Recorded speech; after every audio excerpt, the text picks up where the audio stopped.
Kiranya Tuhan memberkati kita semua dalam sukacita dan damai sejahtera. Amin. Bapak, Ibu, dan saudara sekalian, firman Tuhan yang menjadi renungan bagi kita, Roma pasal 8, ayat 8 sampai dengan ayat yang ke-11. Demikian firman Tuhan, mereka yang hidup dalam daging tidak mungkin berkenan kepada Allah.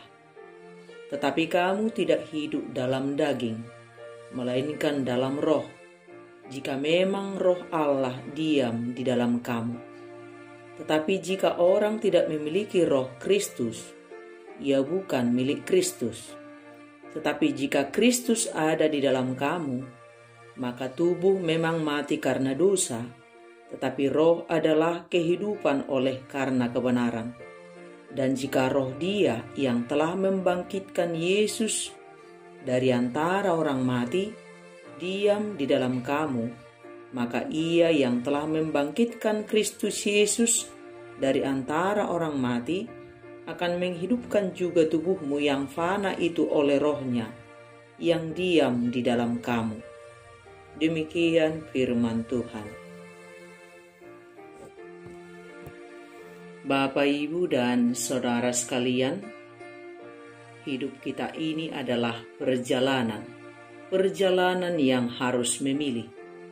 Sebab selama kita hidup di dunia ini, kita akan selalu diperhadapkan pada dua sisi kehidupan yang berbeda dan berlawanan. Ada dua keinginan yang saling berjuang dalam diri kita selama kita hidup, yakni keinginan daging dan keinginan roh.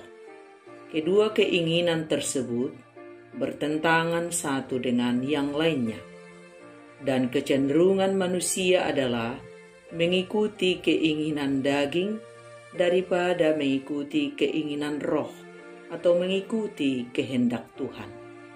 Di dalam Alkitab dituliskan, roh memang penurut, tetapi daging lemah. Sebagai manusia, sering kita anggap biasa.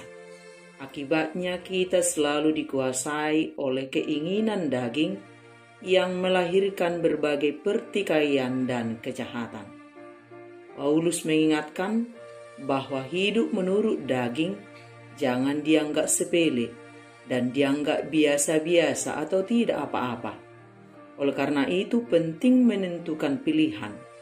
Apakah kita mau hidup menurut keinginan daging atau hidup menurut keinginan roh, sehingga kehidupan kita akan tetap fokus dan tidak diombang-ambingkan. Kita harus menentukan pilihan. Dan jika kita tidak memberi diri kita dipimpin oleh roh, yang berarti kita membiarkan diri kita, maka keinginan daginglah yang menguasai hidup kita. Hal ini terjadi karena kita adalah makhluk yang bertubuh. Tubuh memiliki kebutuhan yang pada dasarnya baik, tetapi keinginan daging menungganginya sehingga akan berbuah perbuatan-perbuatan dosa jika kita membiarkannya. Maka sangatlah penting kita menyerahkan diri kita dipimpin oleh roh setiap saat dan dalam segala hal. Hal ini jelas tidak mudah, karena setiap saat kita harus bergumul, dan bergumul. Kita harus berjuang setiap waktu untuk mau dengan rela dipimpin oleh Roh Kudus. Dan kita tahu bahwa hidup menurut daging menjadi tren di tengah masyarakat pada umumnya. Banyak faktor yang menyebabkannya. Tetapi sebagai anak-anak Tuhan yang telah mengalami pengampunan dosa, kita harus menentukan sikap hidup yang harus dijalani. Kehidupan anak-anak Tuhan jangan lagi mengikuti keinginan daging. Tuntunan kedagingan dalam diri kita setiap saat sangat menggebu-gebu sehingga akan menjerumuskan kita kembali ke dalam dosa. Paulus mengatakan, hiduplah oleh roh, maka kamu tidak akan menuruti keinginan daging. Sebab keinginan daging berlawanan dengan keinginan roh, dan keinginan roh berlawanan dengan keinginan daging, karena keduanya bertentangan. Sehingga kamu setiap kali tidak melakukan apa yang kamu kehendaki. Akan tetapi jikalau kamu memberi dirimu dipimpin oleh roh, maka kamu tidak hidup di bawah hukum Taurat.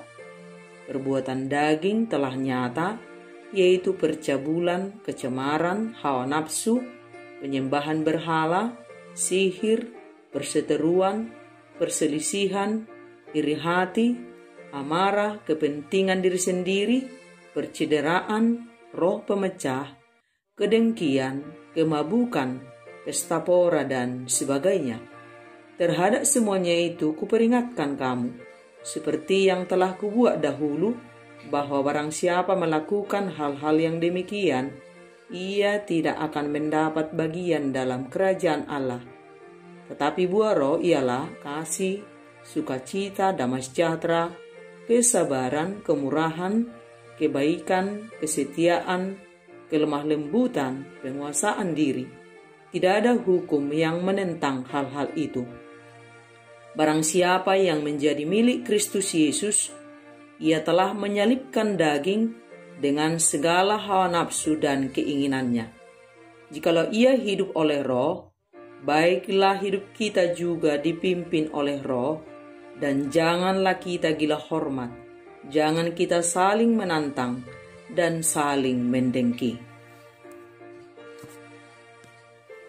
Setiap saat mari kita dengan berkomitmen untuk menyerahkan hidup dan semua karya kita dipimpin oleh roh. Dengan kita tekun hidup dipimpin oleh roh, maka keinginan daging akan hilang, sehingga bagian kita dalam kerajaan Allah tetap ada dan tidak hilang. Orang selalu bertanya, bagaimana hidup dalam kehendak Tuhan? Lakukan saja. Hidup taat, percaya dan mempercayakan hidup kita seutuhnya kepada Tuhan, dan hiduplah dalam pimpinan roh setiap waktu. Dan setiap saat, kita selalu diperhadapkan pada dua pilihan hidup yang berbeda dan bertentangan, antara yang benar dan dosa, antara kehendak Allah dan keinginan daging, antara jujur dan berbohong, antara membenci atau mengampuni, antara marah dan bersukacita, antara berdoa dan mengeluh, dan lain sebagainya.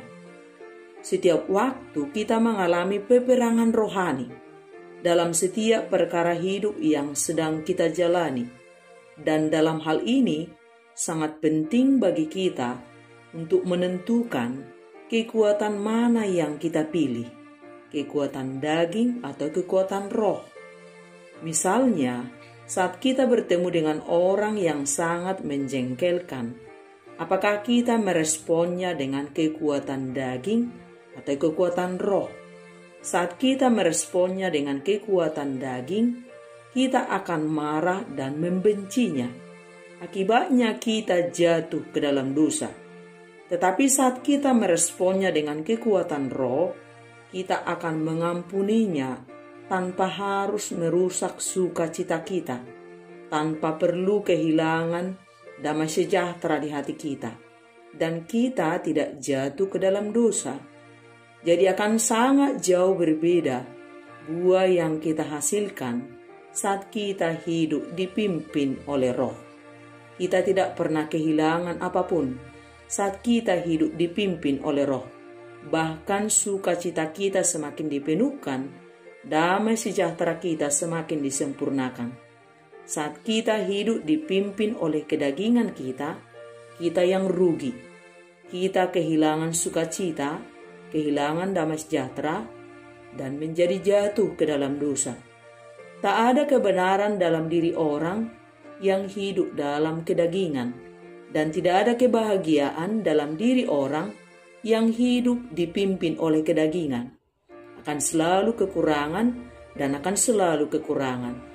Orang yang hidup dalam roh, roh memimpinnya hidup dalam kebenaran.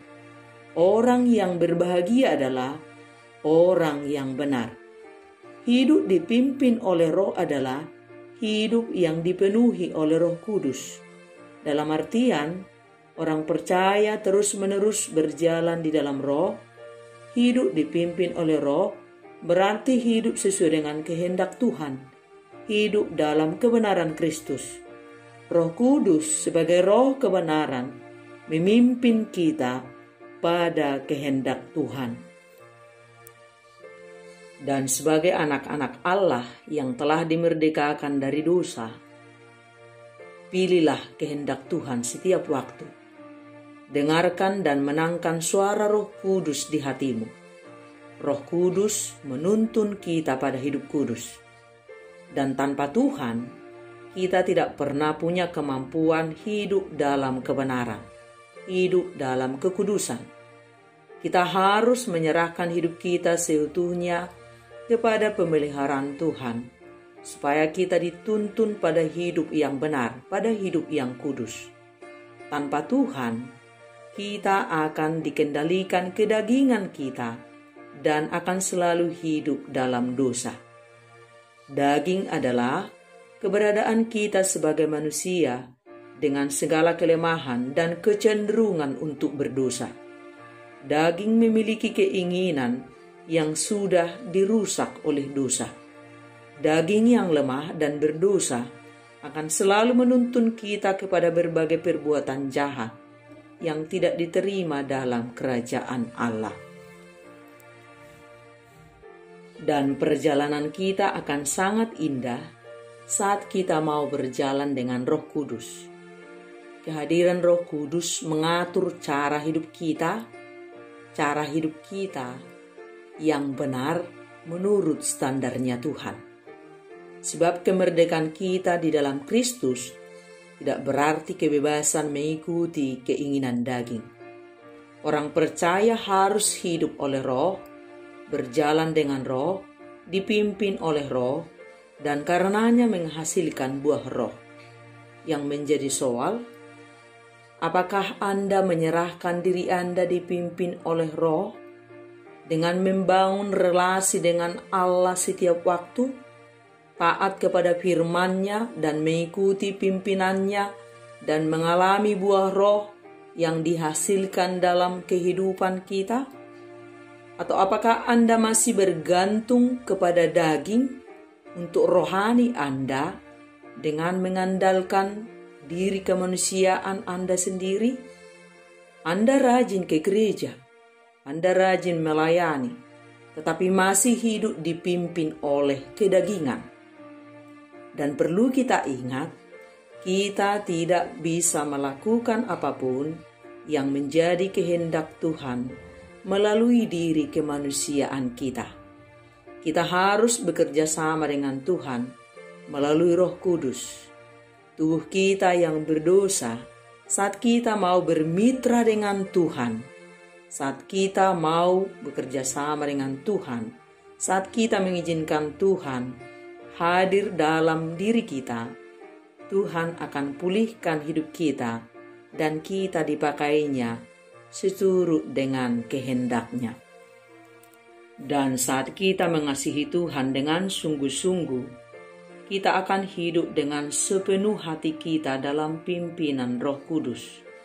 Apapun yang kita lakukan sebagai tanda cinta kasih kita kepada Tuhan, dimanapun, kapanpun, di tempat umum dan di tempat tersembunyi, termasuk kesadaran kita dalam contoh yang paling sederhana, yaitu saat kita membuang sampah dengan benar, bukan karena hanya saat kita dilihat oleh mata manusia, tetapi kesadaran kita bahwa Roh Kudus mengajari kita untuk hidup benar, teratur, disiplin, bersih, jujur, dan lain sebagainya. Sebab itulah yang dikehendaki oleh Tuhan. Dan dalam segala hal, apapun yang kita lakukan, kita berbuat sebagai buah dari ketaatan kita kepada Tuhan. Bukan daging lagi yang memimpin hidup kita, tetapi Roh. Roh mengajari kita hidup benar dan kudus, dimanapun, kapanpun, dan apapun yang sedang kita alami. Sebab kita mengetahui dengan benar bahwa hidup kita punya tujuan yang pasti, yakni hidup yang kekal. Hidup yang dipimpin oleh Roh menuju kehidupan yang kekal. Hidup yang dipimpin oleh daging menuju kebinasaan. Hidup hanya sekali dan sangat singkat. Oleh sebab itu, berjalanlah dipimpin oleh Roh. Dunia ini dan segala isinya pada akhirnya akan menuju kebinasaan. Dan isilah hidup kita dari aliran Roh Kudus setiap saat. Hidupi firman Tuhan dan terus terhubung dengan Tuhan. Maka hidup kita sungguh-sungguh dipimpin oleh Roh Kudus pada jalan kebenaran Tuhan. Berjalanlah senantiasa bersama Roh Kudus, maka iblis akan tunduk di bawah kakimu. Dan setiap hari kita terlibat peperangan rohani. Jika kita tak mencari Tuhan, iblislah yang mencari kita. Jika kita hidup dipimpin oleh Roh, kita hidup dalam kehendak Tuhan. Dan jika kita hidup dipimpin oleh daging, kita menjadi seteru Tuhan. Tetapkanlah pilihan kita. Jangan mau hidup asal hidup. Hiduplah dalam kebenaran Kristus. Jangan mau mati asal mati. Matilah dalam kebenaran Kristus. Dan perjalanan ini menjadi sangat indah saat kita mau berjalan bersama Roh Kudus menuju kehidupan yang kekal. Amin.